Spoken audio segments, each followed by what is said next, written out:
સિઝનમાં પ્રથમવાર 135.21 મીટરે પહોંચ્યો છે નર્મદા ડેમ. સરદાર સરોવર નર્મદા ડેમની સપાટીમાં સતત વધારો.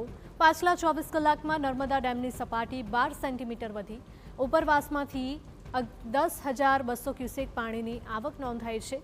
ડેમ મહત્તમ સપાટી 138.68 મીટરથી માત્ર 3.47 મીટર જ દૂર છે. અત્યાર સુધીમાં નર્મદા ડેમ 88.80% ભરાયેલો છે.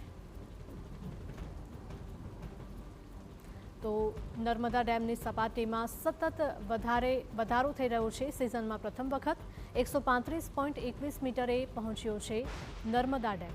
સરદાર સરોવર નર્મદા ડેમની સપાટીમાં સતત વધારો. પાછલા 24 કલાકમાં નર્મદા ડેમની સપાટી 12 સેન્ટીમીટર વધી છે. ઉપરવાસમાંથી 10,200 ક્યુસેક પાણીની આવક નોંધાઈ છે. ડેમ મહત્તમ સપાટી 138.68 મીટરથી માત્ર 3.47 મીટર દૂર છે.